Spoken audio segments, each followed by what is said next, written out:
Hvala lepa. Besedo ima gospod Jože Tanko, pripravlja se gospod Marko Verluga. Izvolite, gospod Tanko. Hvala lepa za besedo. Lahko rečemo nič novega. Kar zadeva pristop vlade, kar zadeva pristop koalicije, se zgodba takrat, ko vložimo karkoli v zakonodajni postopek, ponovi. Necelovito, neprimerno, pomanjkljivo, nesistemsko, neustavno in tako naprej in tako naprej. To govori vlada, to ponavljajo za njo koalicijski poslanci. Zdaj, kaj od tega dejansko stoji in kaj od tega dejansko drži, se da ugotoviti samo, če bomo zakon spustili v nadaljnjo obravnavo. Takrat bo možnost, da bomo dobili mnenje zakonodajno-pravne službe, ta bo ugotovila ali pa priporočila, kje je treba kakšne izboljšave v zakonu narediti, kaj treba dopolniti. Tudi vlada bo lahko pripravila kakšen svoj amandma, če bo se pač potrudila.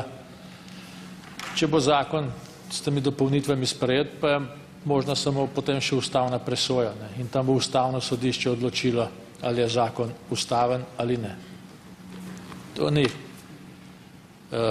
bom rekel, moč povzeti iz razprave Janija Möderndorferja ali katerega koli drugega poslanca v tem državnem zboru. To pač niso osebe ali pa poslanci nismo osebe, ki presojamo že vnaprej, ali gre za ustavnost predloga ali neustavnost. Prepustimo.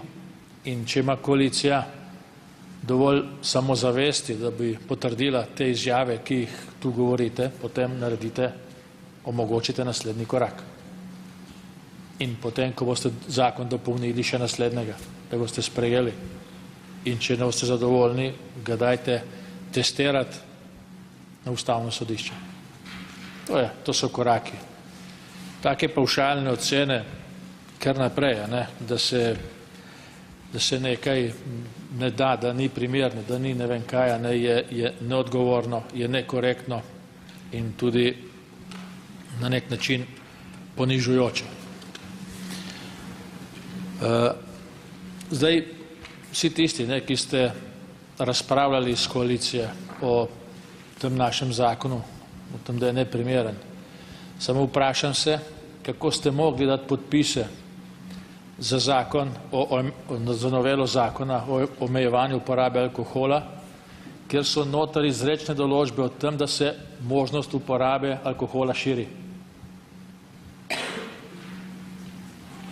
To, kar ste predlagali, Jani Möderndorfer kot prvo podpisani in še 29 poslancev SMC-ja, govori točno o tem. 6-7 poslancev ni podpisalo. Ampak ta zakon govori izključno o razširitvi možnosti porabe alkohola tudi tam, kjer je bilo zdaj prepovedano. To je to. Noben ga ni zmotilo. Tudi tiste poslanko nekaj govorila tukaj v imenu poslanske skupine SMC in tudi med podpisnicami te novele zakona, o kateri sem zdaj govoril. In zdaj osebe, ki podpišejo predlog, ki je v diametralnem nasprotju z naslovom zakona, nas podučujejo, ali smo naredili nekaj prav ali narobe, ali smo pripravili predlog, ki je celovit ali ne. To je škandalozno, da se kaj takega kdorkoli privošči. Zdaj zanima me, ker očitno bo ta zakon o razširitvi možnosti porabe alkohola sprejet, glede na število podpisov, načelno podporo, tudi najbrž pri tistih, ki tega niso podpisali in tako naprej. Kaj bomo potem? Da nekateri zdravniki tega niso podpisali, logično.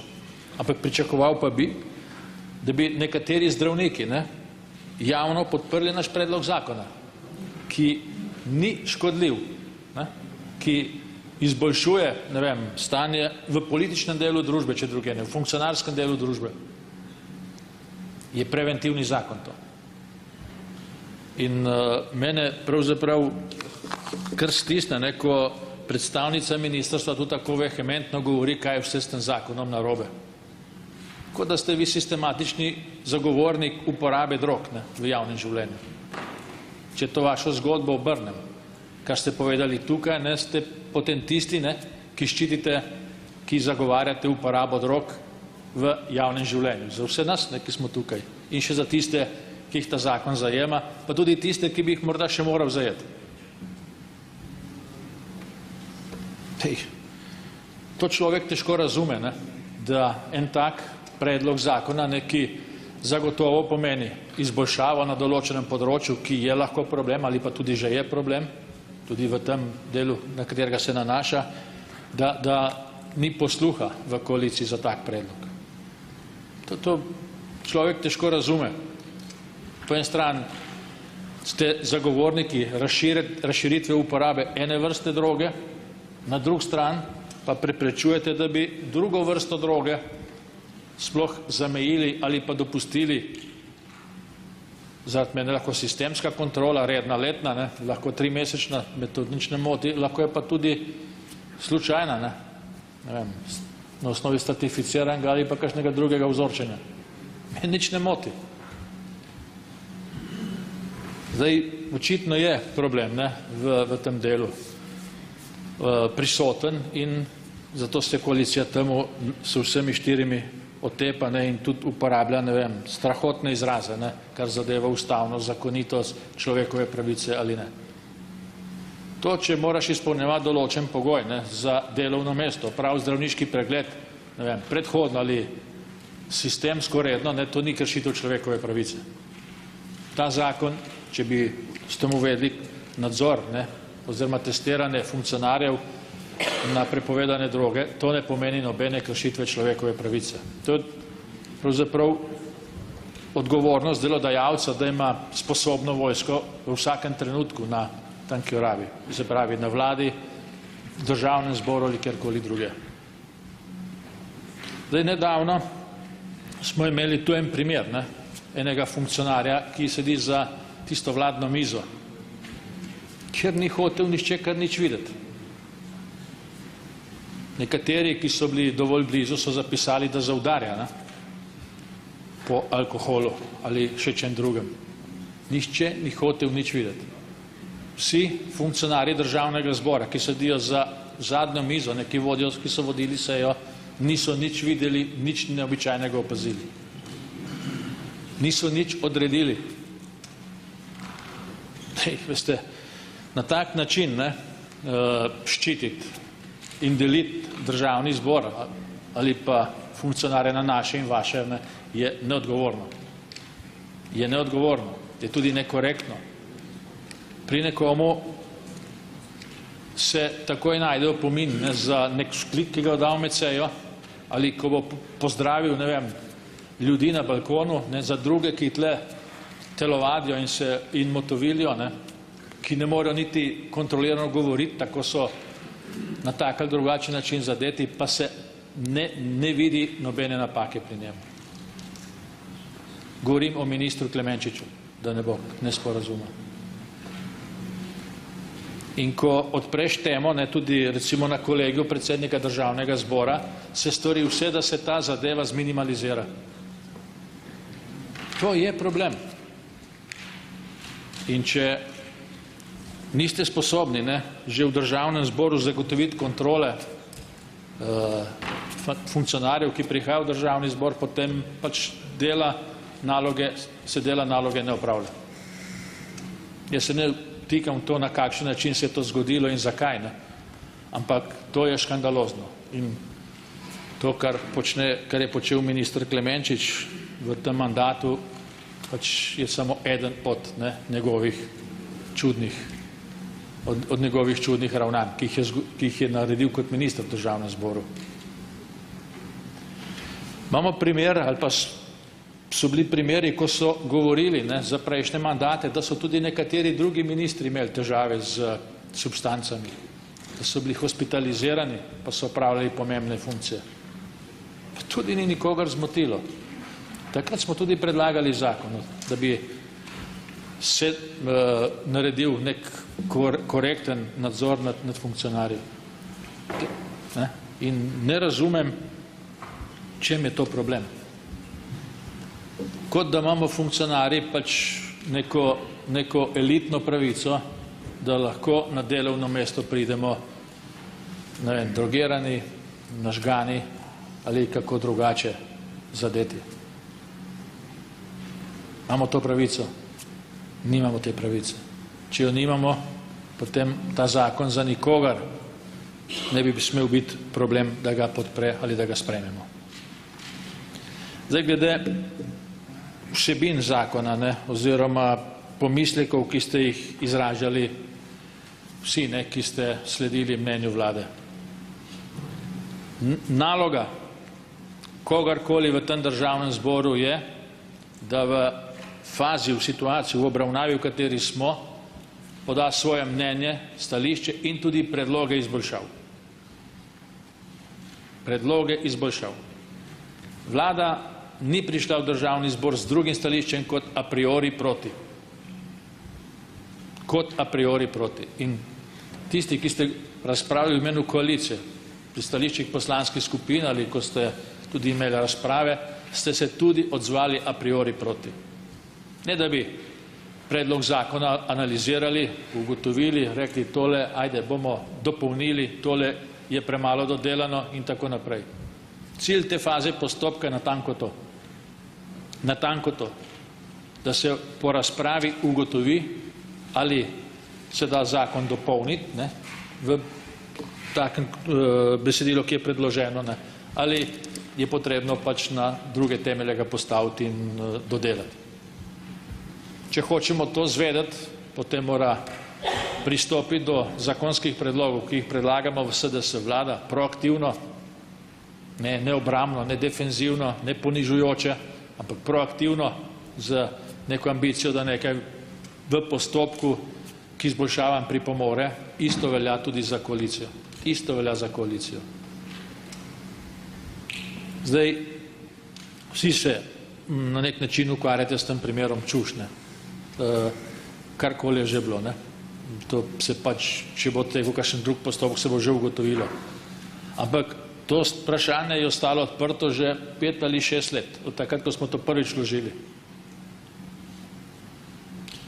Tuk časa je odprto, tuk časa se ga nobeden ni spet lotil, najbrž so kakšni globoki razlogi v vladni koaliciji, da se tega ne lotevate, ne, in tudi globoki razlogi, da tega predloga ne podprete. Kot za vse druge predloge, ne, najbrž isti kot za vse druge predloge, ki smo jih vložili v zakonodajni postopek. Vedno je zadnji odstavek ne tisti, ki pove nesistemsko, necelovito in tako naprej. Pri zakonu, ki ga je vložil Jani Möderndorfer, tega noste ugotovili, da je nesistemski, necelovit, zdravju škodljiv, da ogroža mlade, da spodbuja mlade k pitju na športnih prireditvah in tako naprej. Tega tisti, ki so podpisali zakon, najbrž niso ugotovili. Pri tem zakonu, ne, ki pa neke stvari omejuje, ne, to pa je zdaj problem, ne, ki ga je treba zaustaviti. Ne. To se pravi, o tem se v tej državi ne sme govoriti. Tabu tema. Tabu tema so droge med funkcionarji. Tako da jaz mislim, da je potrebno ta zakon spustiti v nadaljnjo obravnavo, omogočiti, da se tudi na odboru odpre razprava, da se vključi tudi druga strokovna in civilna javnost, tudi druga civilna javnost, in da se pač poskuša ugotoviti, ne, izboljšave, kje se da zakon izboljšati, najti boljše rešitve in pač zadevo pripeljati potem do obravnave tudi na naslednji plenarni seji v državnem zboru. Taki odklonilni pristopi ne prispevajo k nobeni izboljšavi v tej družbi. Moja človekova pravica pač je, ne, zamejena z drugimi človekovimi pravicami. Zdaj, in tle ne vidim jaz popolnoma nobene težave, ne, da tega ne bi naredili. Pa še nekaj, ne, zdaj je bilo tudi rečeno, da bi se marsikdo raje ukvarjal s kakšno drugo temo kot s to, ki je zdajle na dnevnem redu. Zdravstveno reformo čakamo 2 leti. Ta zakon je del zdravstvenega sistema, del problemov v zdravstvu. Je del problemov v zdravstvu. Tudi tisti zakon, ki ga predlaga Jani Möderndorfer kot prvopodpisani, ne, o razširitvi porabe alkohola, je del problemov v zdravstvu. Ni pa druge zakonodaje, ne, ki jo ministrstvo obljublja že od ne vem kdaj. Ne. Ko je bila interpelacija ministrice za zdravje, ne vem, tamle novembra ali decembra meseca, ste prišli z nekim datumom, ne, da boste predložili zdravstveno reformo. Kaj ste storili v tem času na koaliciji? Kaj je storila vlada, gospa državna sekretarka? Ste sploh, če ste sploh karkoli resnega predložili in predstavili slovenski javnosti, razen to, kar gre na nek način mimo postopkov in usklajevanj, s katerim nihče ni zadovoljen. Niti en rok, ki ga je dala ministrica, pa niti en rok, ki sta ga dala skupaj ministrica za zdravje in predsednik vlade, ne drži. Nič od tega ni narejenega. Nič od tega ni narejenega. Nasprotno, tisti, ki predlagamo, da bi se na tem področju zdravstva, zdravstvenega varstva, zdravstvene zaščite kaj naredilo, smo problematizirani, smo diskreditirani. Zdaj tisti, ki predlagajo pa neke izboljšave na področju pitja alkohola, so pa bodo najbolj pohvaljeni. Ne vem, čudno to peljete v tem mandatu, to zdravstvo in vse, kar je povezano s tem. Naš predlog zakona ne gre ni v nobenem nasprotju z zdravstveno etiko ali pa z zdravstvenimi standardi ali pa z cilji zdravstva. Ta zakon ni v nobenem nasprotju s tem. Nasprotno, podpira vse te stvari. Čisto vse stvari, ki so povezane z negativnimi posledicami drog, se da s tem zakonom, čeprav je sem za funkcionarski del narejena, minimalizirati ali zmanjševati. Niti ene od teh ne širi, ne pospešuje. In to za ministrstvo za zdravstvo ni dovolj. Ko bo ministrstvo pripravilo enkrat zakon, ki bo dejansko naredilo kakšen pozitiven korak v smeri izboljšave zdravstvenega sistema, ga bomo zagotovo podprli. Sam prvič tak zakon je treba pripraviti. Za tak zakon se treba potruditi in zmotivirati tudi kakšen drug del stroke javnega življenja, civilne družbe in tako naprej. Na tak način, ko se pa to počne, pa najbrž ne bomo v življenju zlepa ugledali kakšno pozitivno spremembo. Pa tudi če kakšno drugo stvar bi se dalo razpravljati tudi danes, samo treba dati točko na dnevni red. Ministrstvo rešuje probleme zdravstvene reforme tako, da vsako leto ščrta 5 zakonov, ki jih ne bo predložilo iz normativnega programa. To je zdravstvena reforma. Naredijo najprej spisek, ne vem, govorim na pamet, 20 zakonov in 25 aktov, ne naredi se nič, naslednje leto je teh samo še 15, pa ne vem koliko, tretje leto pa samo še 9. To je zdravstvena reforma, ki smo ji priča v tem mandatu. Nič drugače te stvari ne potekajo. Če ne verjamete, ne govorim zdaj, da so številke točne, ampak tako se to dogaja. Točno tako. In če ne bo hitro mandata konc, boste uresničili vse iz normativnega programa, ne prvega leta, ki ste ga dali, s tem, da boste vse zakone ščrtali in jih boste dali na spisek. To je pristop. Brisanje evidenc, ko pri nezaposlenih. Premikanje z evidence v evidenco, brisanje, sprememba imena, statusov in tako naprej. Temu smo priča. Torej, da ne zavlačujem, predlagam vam, da razmislite še enkrat dobro, da podprete naš predlog zakona in da se potem na odboru preko mnenj zakonodajno-pravne službe, preko mnenj drugih, ki bodo vabljeni na sejo in tako naprej, zadeve dopolnijo Računamo na pozitiven pristop vlade in tudi pozitiven pristop koalicije in da damo enkrat od sebe nekaj, kar bo na nek način splošno sprejeto in bo stalo in bo en majhen prispevek tistemu, kar vlada ne naredi, to se pravi k zdravstveni reformi. Hvala lepa. Hvala lepa. Besedo ima državna sekretarka, gospa Nina Pirnat. Izvolite. Najlepša hvala.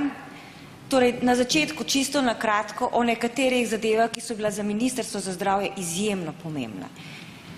Z analizo celotnega zdravstvenega sistema v Sloveniji, ki je bila prvič pripravljena tako celovito, sporedno, je nastajala in bila tudi tukaj v tem državnem zboru sprejeta resolucija o nacionalnem planu zdravstvenega varstva 2016-2025, katerih dosežke oziroma katere ciljne ukrepe in dokumente sedaj tudi pripravljamo, sprejemamo oziroma ste jih že sprejeli.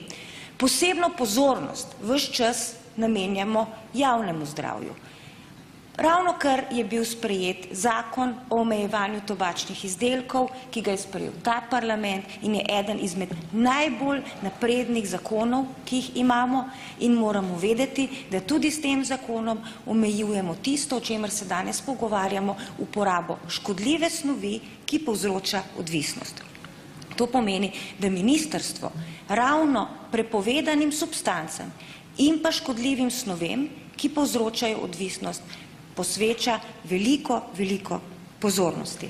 Ko ste ravnokar omenili, Zakon o zdravstvenem varstvu in zdravstvenem zavarovanju je 19. marca končal z javno razpravo, trenutno poteka intenzivno usklajevanje oziroma pogajanja z socialnimi partnerji iz Ekonomsko-socialnega sveta, kjer se posamezna poglavja kritično presojajo, ocenjujejo in dopolnjujejo. In vsa mnenja iz javne razprave, ki so prišla, se od člena do člena gledajo in tudi usklajujejo, zato da bomo dobili res dober sistemski zakon in to po več kot 24 letih. Poleg tega je z javno razpravo končal tudi zakon o pacientovih pravicah, ki gre v medresorskem usklajevanju. Predstavljena in tudi izdelana so bila stališča o zakonu kakovosti in varnosti, ampak to ni danes predmet razprave, poudarjam samo zato, ker je bilo to omenjeno.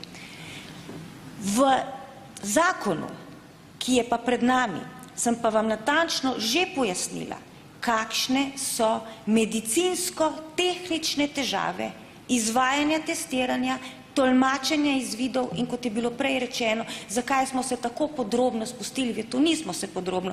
Čutila sem dolžnost, da to pojasnim, ker sem zdravnik, ker sem javnozdravstvenica in ker to pač poznam. In je prav, da javnost razume, o čem se pogovarjamo, kaj testiramo in kako težko oziroma kako primerno ali pa celo zavajajoče bi se lahko tolmačili rezultati. Zgolj iz svoje medicinske stroke sem to komentirala.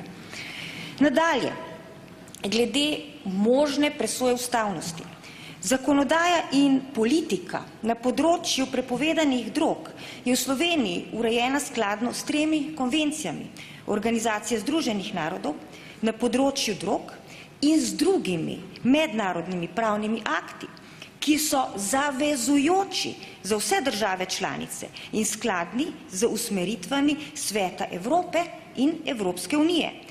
In konvencije Organizacije združenih narodov na področju drog ne urejajo testiranja na prepovedane droge v posameznih oziroma specifičnih skupinah prebivalstva. Tega ne določajo niti akti Sveta Evrope, niti strategija oziroma akcijski načrt Evropske unije na tem področju. Izhajajoč iz ustavno varovanega načela varstva pravic zasebnosti in osebnostnih pravic, o tem govori 35. člen Ustave Republike Slovenije, pa se ta pravica nanaša tudi na nedotakljivost telesne in duševne celovitosti ter posameznikove zasebnosti v okviru osebnostnih pravic. In na podlagi določbe Evropske konvencije o varstvu človekovih pravic in temeljnih svoboščin je zagotovljeno celovito varstvo osebnostnih pravic. V tem poseg na področju varovanja pravic zasebnosti sodijo tudi prisilni odvzem krvi, prisilno cepljenje, ki se ga ne izvede nikoli tako, da bi človeka prijeli in ga cepili, recimo, kot tudi zdravniški posegi nasploh, zaradi česar bi bila lahko predlagana ureditev, ki jo predlagate v tem zakonu, pri presoji ustavnosti določb sporna, če bi posameznik odklonil zdravniški preskus na prisotnost prepovedanih drog v organizmu. V primeru odklonitve testiranja bi, kot pravite, namreč veljalo, da je rezultat posameznika pozitiven, kar bi lahko ovrgel spet samo z novim testiranjem. To pomeni, tukaj imamo neko negacijo negacije, ki jo je praktično nemogoče tolmačiti, poleg tega bi glede na vse z evropskimi pač pravili in pa za našo ustavo določenimi pravili lahko bilo to sporno. In zaradi tega smo upozorili tako detaljno na težave, ki jih ta zakon ima. Hvala lepa. Replika, gospod Tanko, izvolite. Hvala lepa. Zdaj jaz pričakujem od ministrstva en pozitiven pristop. Jaz se ne strinjam s tem, da vi kot zastopnik vlade to operirate z nekimi pogojniki. Bi lahko. Naredimo, trudite se, pripravite amandmaje, pa bomo to naredili tako, da je lahko tako. Jaz se ne strinjam s takim pristopom, neko državni uradnik, kateregakoli ranga ali pa funkcionar se potrudi samo toliko, da pove, kaj se ne da narediti, da ne bo naredil. Od vlade se pričakuje obraten pristop. Se pravi, da angažira vso svojo stroko, znanje, ki ga ima, in da naredi zadevo, ne bi lahko kaj negativnega vpliva, ampak da naredi to, da bo pozitivno. Pri vseh naših zakonih, ki jih vložimo v zakonodajni postopek, je točno to, kar vi govorite. Bi lahko povzročilo, bi negativno in neustavno in tako naprej. Zakaj to počnete? Če zdaj zakon sprejmemo, imate do naslednje obravnave mesec in pol časa, da proučite vse te stvari in naredite rešitve. Če nekaj manjka pri nas, ne boste to popravili. Če ste zdravnik, boste definirali postopek in tako naprej. Saj vas je tam kar nekaj, tisti stavbi na Štefanovi, pa še tudi malo širše imate, Inštitut za varovanje zdravja in tako naprej. Vse to lahko naredite, če se vam da, če se vam zljubi.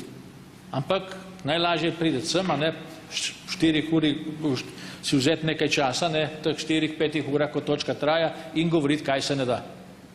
To pa smo tam, kjer smo, na vseh področjih. Na vseh področjih. Zdaj prej ste govorili o zakonu, o omejevanju porabe tobačnih izdelkov. Saj ta zakon, ki smo ga mi predlagali, je v bistvu podoben.